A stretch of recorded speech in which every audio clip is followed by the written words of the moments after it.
One in four prisoners are incarcerated for nonviolent drug abuse crimes. And addiction, it has a very negative stigma that people make about drug abusers, and they think that they just make poor decisions and that they get what they deserve. But a lot of times it has to do with the abuser's psychology. And without proper treatment, many, after their time is served, they're going to return to the streets and use again, or if not, do more punishable crimes. If you see here, this is the cost of treatment versus the cost of incarceration. You can see how much more we are spending just to incarcerate some of these nonviolent offenders or some violent offenders that were doing things based off of not having the grip on their addictions that they had. We're spending $81 billion in our money, taxpayers' money, to pay for this. And this is just the facts. It's not going down. It hasn't been going down since the 1980s when they first started cracking down on drugs. If anything, it's remained stagnant because our rules and regulations are too harsh and they're not working. We are not providing a reformatory strategy and putting our money where we should be. Here you're going to see repeat offenders, the many faces of meth that I know that we're all familiar with. These show that a lot of times, obviously, these people are repeating. They're there for years or months or weeks, but they keep coming back. There is no rehabilitation, and you can tell by their faces that their health is deteriorating. Once they're inside, they face increased risks of acquiring infections such as HIV, hepatitis. Once they're released, they're out into society. They're spreading it more into our society. And they are more at risk once they're in jail because will be using more intravenous drugs. A lot of inmates, their first times injecting is in prison. They're more desperate.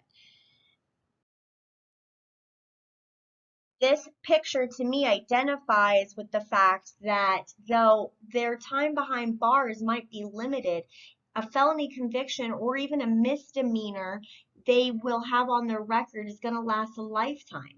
It's going to lead to more stress because they'll have limitations on their jobs and their parenting, and they're going to have more ill feelings towards themselves, which is going to lead to relapsing and perhaps even worse behavior. Not all drug-related offenders require treatment, but it is good to be able to give that to a person.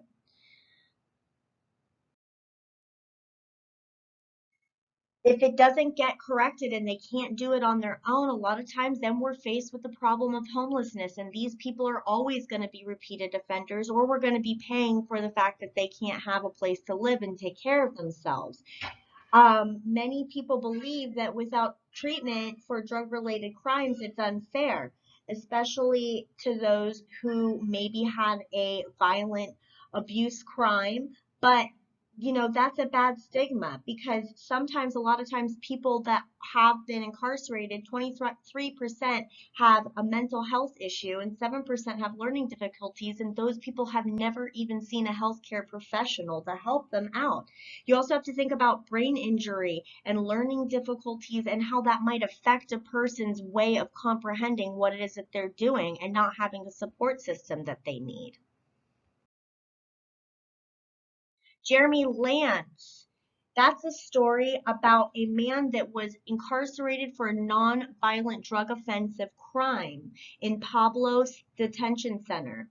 He had already told his intake nurse that he had an addiction to heroin and he had hepatitis C. Within 4 weeks, he had developed such chronic pain and was ignored because they thought that he was lying to get more drugs, and he wasn't seen by any professionals because we don't have enough money to provide those kinds of people, especially in our jail systems. Federal, they have a little bit more money, but jail, with so many people being intaked, they do not. and a lot of times it's in a poor county. And so they ignored it until he had to get medevaced out, even though some of his inmates were claiming that he was turning yellow and was defecating on himself. He ended up losing 6 of his toes, losing half of his lung, getting sepsis. He did survive, surprisingly enough, but that just goes to show when you're in that condition, the jail system it's already uncleanly. There's blood, there's feces. It's not nice in there if you've ever not been. Um, it's not a healthy place. This was Jeremy before. He had basically his problem was he had an opioid addiction, which resulted from him having a few hardships in life, and he ended up doing construction, hurting his back, getting addicted to opioids. Some other stuff happened to him, personal things, nothing illegal, and then he ended up turning to heroin and then getting arrested and almost losing his life. Was it worth it? No, I think that we should have listened to him. Hawaii Hope program. I think this is a great model for what we should be doing. If you see the blue, that is how much it's gone down with their program. What they do is they do continuous, the same punishment for everybody. They make it very small, 3 to 4 days for drug offenders, or even if they were violent, they view that separately compared to the crime. They look at everybody individually and they give them the same opportunity. That leads to hope. It leads hope to people that have made mistakes. It leads hope to people that are trying to be better.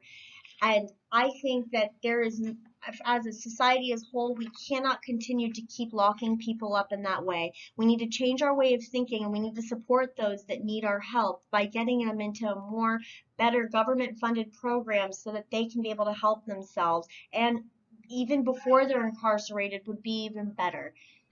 Thank you so much for listening, and have a great night and day.